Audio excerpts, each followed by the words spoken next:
Welcome to The Explainer. I am so incredibly excited you're hanging out with us today because we're going to tackle something literally every single one of us deals with, but very few of us have actually mastered.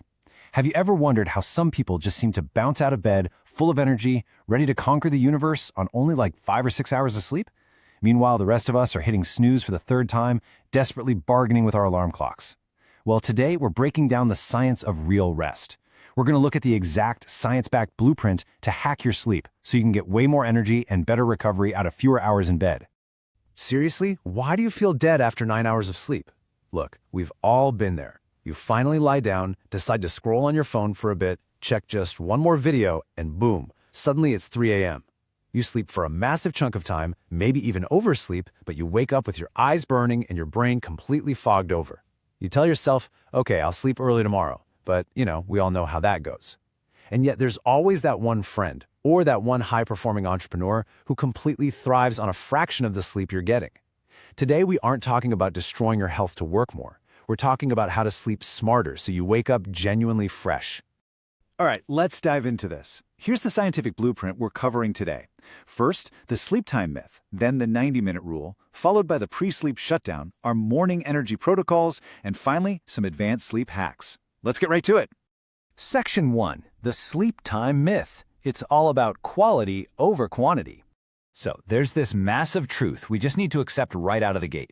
Resting isn't just about how long you're unconscious, it's about how efficiently your brain moves through its sleep cycles. Think about it.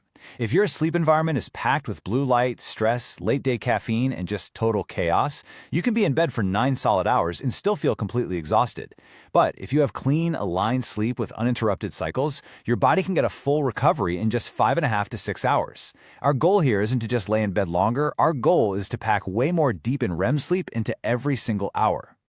To actually get that efficiency, we got to look at what's going on under the hood in your brain. Sleep isn't just one flat, boring state of unconsciousness.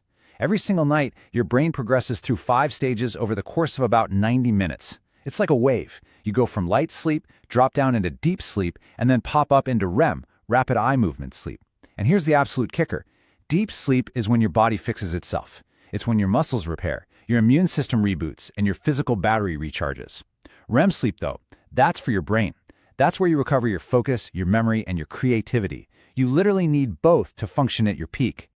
Moving on to Section 2, the 90-minute rule. Time to master your cycles. 90. If you remember one single number from today, make it this one. This is crucial for setting your alarm tonight. Like we just talked about, each full sleep cycle takes about 90 minutes. If your alarm clock rudely jolts you awake right in the middle of a cycle, especially if you're down in that deep sleep phase, you're going to feel that intense, heavy grogginess, totally regardless of how many total hours you were in bed. But if you time it so you wake up right as a 90-minute cycle naturally ends, you'll feel completely awake and refreshed. So instead of just guessing, we need to calculate your sleep in multiples of 90 minutes. If you have to have a short night, aim for 3 cycles, which is exactly 4.5 hours. A standard, highly efficient night, that's 4 cycles, or 6 hours. And if you've had a crazy day and need maximum recovery, go for 5 cycles, which is 7.5 hours.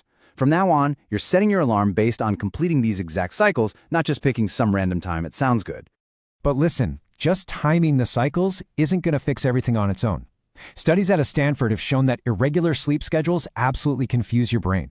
When you sleep in on the weekends or randomly shift your bedtime all over the place, it actually makes your crucial deep sleep stages shorter and lighter. Your brain craves consistency. When you go to sleep and wake up at the exact same time every single day, and yes, I mean even on the weekends, you actively train your body to release melatonin automatically. You're building an ironclad circadian rhythm, which makes your mornings shockingly easy. Which brings us perfectly to Section 3, the pre-sleep shutdown, also known as the 60-minute power down. Okay, this is the elite habit that almost everybody skips. You can't expect your brain to go from 100 miles an hour straight to a dead stop. It's like slamming on the brakes on the highway. The last part of your evening has to be dedicated preparation time. Enter the 3-2-1 method. 3 hours before bed, cut out heavy meals so your body isn't wasting energy on digestion. 2 hours before bed, shut down the work and anything stressful. And 1 hour before bed, yeah, this is the hardest one for sure. No screens, none, 0 midnight doom scrolling. This sequence is what actually signals to your nervous system that it's officially time to shut down. Now you're probably wondering, what on earth am I supposed to do for an entire hour without my phone? You swap out the blue light and the cheap dopamine for calming inputs. Switch your room to dim, warm lighting. Try some gratitude journaling or meditation just to get your thoughts out of your head. Put on a super chill playlist, ideally something between 60 to 80 beats per minute, because that actually mimics a resting heart rate, or just do some light stretching. This practically guarantees your brain is prepped for those hyper-efficient 90-minute cycles. All right, Section 4, Morning Energy Protocols. Let's cure that sleep inertia. Honestly, the exact moment you wake up is just as critical as how you fall asleep.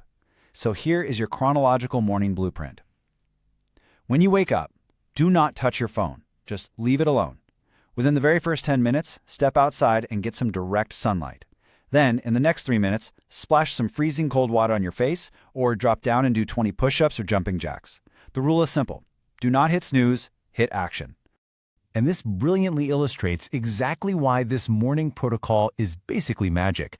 When you step into the sunlight, your body instantly suppresses your sleep hormone melatonin while simultaneously boosting serotonin, that's the hormone for mood and motivation. You are literally hardwiring your brain to wake up naturally. Then, adding the cold water or physical movement spikes your heart rate, which blasts your system with dopamine and noradrenaline. Just 3 minutes of this, and that foggy, heavy sleep inertia is totally gone. Your energy will skyrocket. Finally, Section 5, Advanced Sleep Hacks. This is high performer optimization. All right, we got to talk about the hidden cost of that afternoon coffee. A non-negotiable rule for high performers is no caffeine after 2 p.m. Why? Because caffeine actively blocks adenosine, which is the specific chemical that builds up in your brain all day to make you feel sleepy. If you drink coffee late in the afternoon, it hangs around in your system for 6 to 8 hours.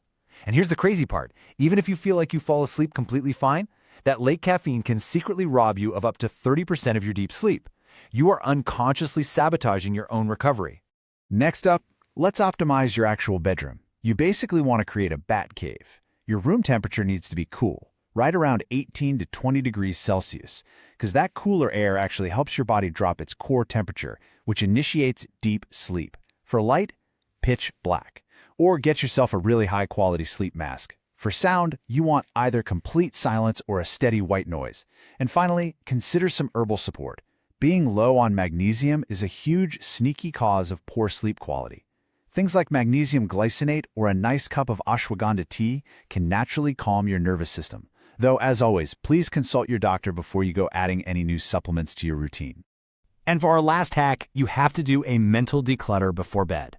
When you're lying there and your mind is racing with all your to-dos, your brain is stuck firing beta waves. That is pure, active, awake mode. You literally cannot sleep deeply in that state. So the crucial point is, by simply dumping all those thoughts and tasks onto a piece of paper, you physically move the stress out of your head. This ridiculously simple act of journaling shifts your brain into alpha and theta waves, which is exactly the relaxed state you need to smoothly transition down into deep sleep.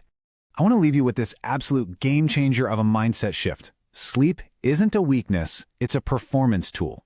Look, for way too long, hustle culture has told us we should brag about sleeping 4 hours and grinding all night long. But real success? It's not about who manages to stay up the latest. It is about who wakes up the most clear, calm, and focused. You literally can't pour from an empty cup or an empty brain. When you optimize your sleep using the science we covered today, you are getting your time, your energy, and your life back. So I leave you with this one final question. Take a look at your schedule for tomorrow morning, do the math backward, and tell me, how many 90-minute cycles are you going to aim for tonight? It is time to start sleeping smarter. Thank you so much for joining me on this explainer, and I absolutely can't